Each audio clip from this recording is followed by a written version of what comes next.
your boy. I'm gonna call him Burrus. I don't know much, but I've seen this guy in the results of the Philly locals. I've seen him in another PR. I've seen them both in the.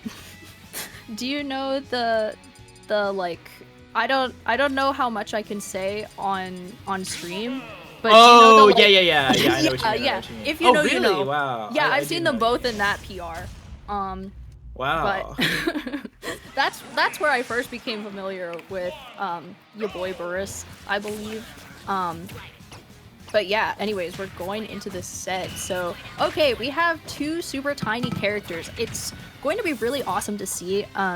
So Isabelle is a character who is very reliant on a lot of her combos as well as projectiles, whereas a character like, okay, we don't have Squirtle on screen anymore, but Squirtle is such a brawler. Ivysaur, I can see, is like a very favorite character of a lot of various Pokemon trainers, just because of Ivysaur's mobility off stage as well as on stage and ability. Oh wow, okay, that was such a nasty angle. I do like the utilization of Charizard in order to get back to stage. So really great stuff for Beast, and especially against such a light character like Isabelle, Charizard is a great pick.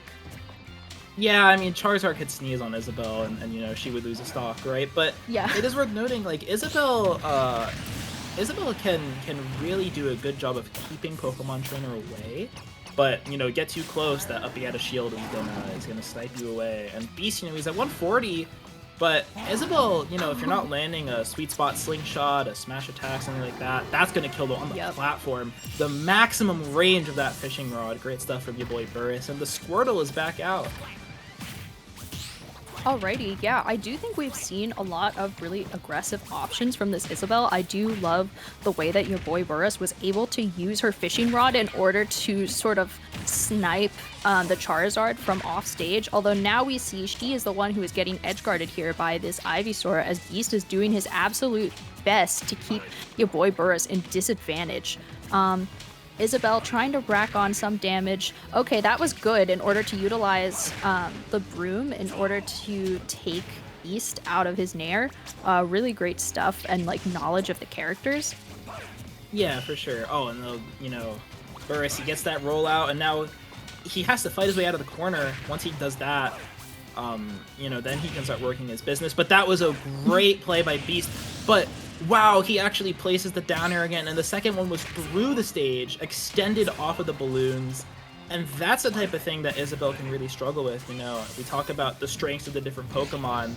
Ivysaur can kind of kill you off a dime once you're at those mid percents where the meteor effect really starts to get some power. And now we're onto the Charizard. Get as much extra credit out of this life as you can, and an upper, oh, an interesting kind of custom string here by Beast, attacking on 52. Oh, and he tried to get that. Yeah. Oh, okay, come on. Where's our punishment? Okay, oh, going fishing yet again. Yeah, trying to fish, but no dice. And a really great call out there, ripping that smash attack. It's the only way you're really killing Charizard at that percent is Isabelle. And Squirtle just, you know, bullying his way inside, and now we got this Ivysaur. How does Isabelle like really get back to like a neutral state here? It feels like almost impossible as she's almost dead. Yeah, I mean, okay, her jumping there, maybe, yeah, and just going to fall to the Yeah. up air. Yeah, you know, it feels like it's a little lame to say, but just, but just saying, like, it just feels like so many of her options are limited against a character like Pokemon Trainer. Especially in the arsenal of the various Pokemon, there's just a lot that they can do that sort of renders her immobile.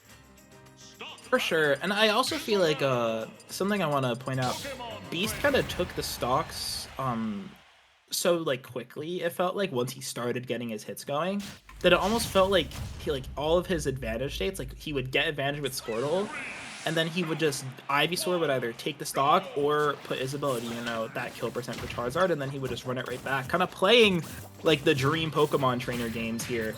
It's up to Burrus to really, you know, he has to find a way to just make sure he's not letting that Squirtle in too easily, and maybe, you know, give up some of those preferred spots you'd like to try to get at a disadvantage of against Ivysaur in order to have any chance of getting back to neutral. But so far, that isn't the case.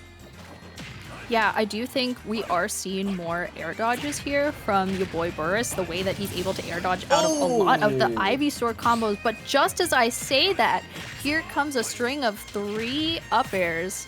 Count them, you know, just from Beast, coming out swinging with the Ivysaur, just able to rack on so much damage from such small interactions, and still pretty far away from kill percent. You can see a Burrus trying to pocket some of the Ivysaur side Bs, like the Leaf Razors. However, getting sent off stage versus Charizard, ooh, definitely not an enviable position. We try to tech those, but oh, and makes it back to stage. Yeah, Okay. yeah. It was a good tech by Burrus there underneath PS2.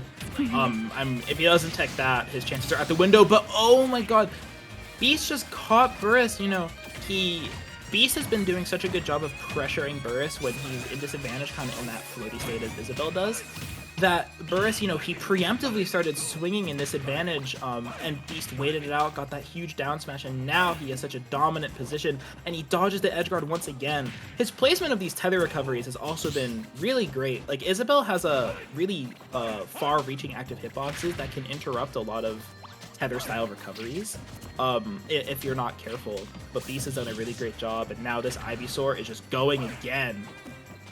Yeah, absolutely. As you can see, your boy Burrus just trying to get anywhere that isn't disadvantage right now, but there's not a lot of places that can be when you are versus Beast right there, getting sent off. Oh, but Beast wasn't even able to follow up with the side B. That was the stock. I mean, what? I need to gather myself. I tried to say like 3 things at once there. The important thing is, like, no matter what Burrus is trying to do, mixing up his landings, mixing up his options, it felt like every time Beast was just locked into it. You know, Burrus tried to adapt in game 3 by mashing in disadvantage, you know, mashing an aerial to try to maybe trade or get out. Stock taken. He tried to land differently. Pivot grab back throw, you're dead at 100 because you're drifting into the blast zone, you know? You try to drift differently with your recovery, 2 down airs. It kind of felt like every single thing Burrus tried to do out of disadvantage, it just felt like Beast was just snuffing it out, you know, like you're putting a blanket over a candle. For sure, it really felt like anything that Burrus went, even when Burrus had the advantage and was racking on damage, it was just a matter of time until Beast was able to find an adaptation. And I do think that really speaks to the level of difference in terms of like the skills between the 2 players. You know, Beast is such a long time staple of the Philly PR that, like, he is kind of like, he's been around the block for a pretty long time now. So there's not a lot that he doesn't know how to answer to. So to see that utilization of this knowledge and like what will work versus what won't work, I think is just a testament to how he is as a sort of Smash veteran in his scene. Yeah, and as a final shout out to Beast before we move on, I just want to say, no one talks about this. He's leveled up his Ivysaur a lot too over recent years. No one really talks about it. He's going for these combos off the platform where before he would hit you and just switch to Charizard. But great set. I'm sure you'll see more of Beast later, but for now, we have some shilling to do to you. If you like what you're